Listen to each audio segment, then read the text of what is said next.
Sometimes you come across a cocktail that you see online that looks so good you have to stop what you're doing and make it right away. And that is exactly what we have right here. This is the Long Shot by Andrea Liebrandt from Mr. Mao in New Orleans. It's bourbon, banana, and it is tropical.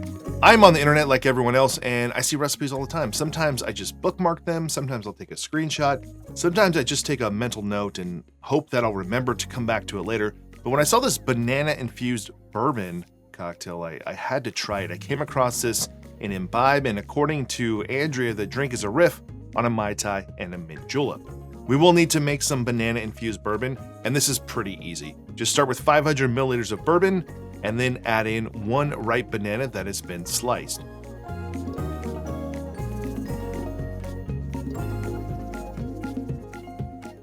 We're gonna let this infuse in the fridge overnight, and then the next day, we're going to blend this.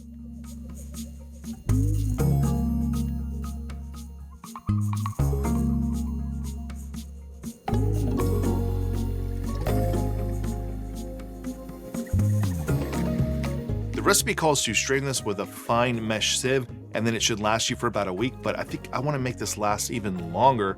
So I'm going to add in some Pectinex. This is a clarifying agent. It's totally optional. Don't need to do this. I'm going to add in the Pectinex, and then I'm going to blend it again.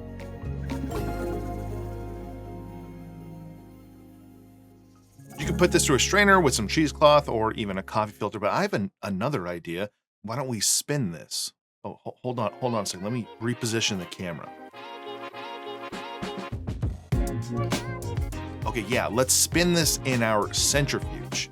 Now, like I said, this is totally optional, but if you have a Spinzall, then you might want to put this in there to clarify it that way. I'm going to let this run for a couple minutes.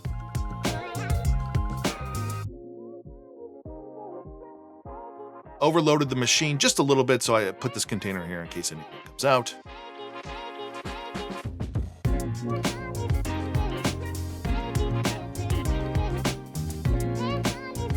And then we'll just pour it off. I'll put a sieve here just to catch any of the large pieces. And then we have some banana bourbon. Now, to be honest, this was not even the best use for the Spinzall. To use Pectinex, according to Dave Arnold, it works better when the liquid that you're going to clarify is about body temperature. So you want it to be a little warm. I took that bourbon and banana straight from the refrigerator, put it in the blender. That blender doesn't create enough heat to do anything. And then I ran it. Had I given it a little more time to set up, I'm sure it would have been better. Now, the thing about a Spinzall and the Spinzall centrifuge, it's really the only like bar program centrifuge out there, is it's not so much about making things clearer if you're trying to clarify things, but what it does is it actually increases the yield quite a bit. You can totally just use a coffee filter, and I did that for some of the leftover I had because I had too much for the centrifuge, and you'll see that it is just as clear. Actually, this small batch right here might be even clearer than the stuff from the centrifuge, and it took a long time. But it's the yield that really makes a Spinzall worth it. If you're making your own clarified spirits like this, you'll often lose quite a bit through clarifying through a coffee filter. You might lose like 10 to 25+%. If you're doing this once or twice, then yeah, you don't need to buy a centrifuge to do this. But if you are a bar program or if you're going through a lot of spirits, you can see where having a centrifuge that makes your yield much higher will save you money, since the spirits that you use are going to be more expensive than anything else. So the drink we're making today is a Mai Tai and a Mint Julep joining forces. But if you had several of those, or you were drinking maybe a bunch of Mai Tais and Mint Juleps, you might want to make your first drink of the night ZBiotics. ZBiotics pre-alcohol probiotic drink is the world's first genetically engineered probiotic. It was invented by PhD scientists to tackle rough mornings after drinking. Here's how it works. When you drink, alcohol gets converted into a toxic byproduct in the gut. It's this byproduct, not dehydration, that's to blame for your rough next day. Pre-alcohol produces an enzyme to break this byproduct down. Just remember to make ZBiotics your first drink of the night, drink responsibly, and you'll feel your best tomorrow. So click the link in the description or use a QR code that you see on the screen right now to get 15% off your first order.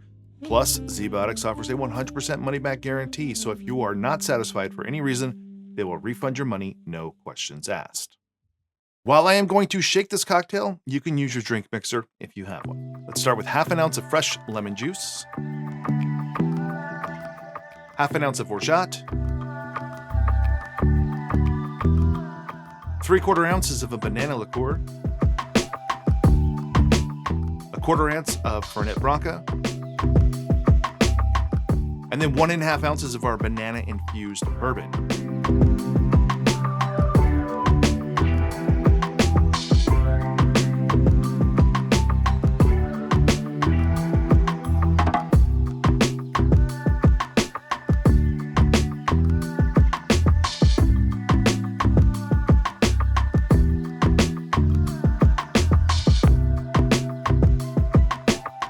I am back to using this mint saver, and I like this one a lot because it's a smaller footprint in the refrigerator. I'll have links to it if you're interested.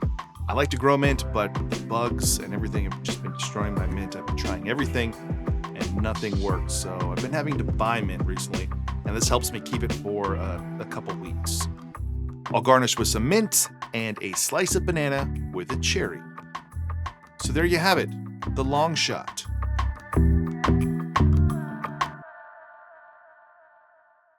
All right, let's try it. Cheers. The bourbon quality is still there, followed by some mintiness coming from the fernet. And then strangely, even having a banana bourbon and the next highest ingredient here being the banana liqueur, I feel like the banana is in the background there in a positive way. Like it's not a banana first drink. If you've ever made, a banana rum, similar method to this bourbon, the banana will overpower a rum more than it will a bourbon. The flavor of bourbon can stand up to more than rum usually can. Obviously, that depends on your rum, but if you're looking at like an aged Puerto Rican calm still style rum, that's where the bourbon would dominate in a banana bourbon versus banana rum. But I like that. It's like it's banana, but it's present, it's prevalent, but in the background enough to where you kind of have to work that together to fully get the picture of bourbon, then mint, then banana. If you're searching for delicious bourbon tropical cocktails, you don't have a ton of options there. I think out of all the ones that I've had, this is definitely up there. Maybe one of the top ones, maybe like a Mount Rushmore bourbon tropical cocktails. The Port Light is not one of those, but Eric Castro's Iron Ranger, Trey Jenkins' Permanent Holiday, which we just shared again recently. And what's nice about this one is it is different, but it shares that through line flavor of bourbon first and foremost. So it is delicious. I like that the banana's sort of there in the background, and then just a little bit of that fernet, just a 1/4 ounce helps drive forward that definite mint and like a bitter mint flavor, which does remind me of mint julep. So that's a fun way to incorporate that aspect of mintiness without using mint, even though we did garnish with mint, but that's not really adding to any flavor here. So that's it for this one, the long shot. And if you make that banana bourbon, then just go ahead and use that banana bourbon in other drinks, including an old fashioned. You'll probably love it. I did try it on its own. It's nice. It's sweet, but not too sweet. So if you're drinking it neat, if you're doing an old fashioned, then obviously you might need to recalculate things just a tiny bit there for the sweetness, but that should make a delicious old fashioned or really anything else. If you enjoyed this video, please give it a like below. Consider subscribing to the channel. If you'd like to support this channel more, check out my Patreon page, and otherwise I will see you on the next one.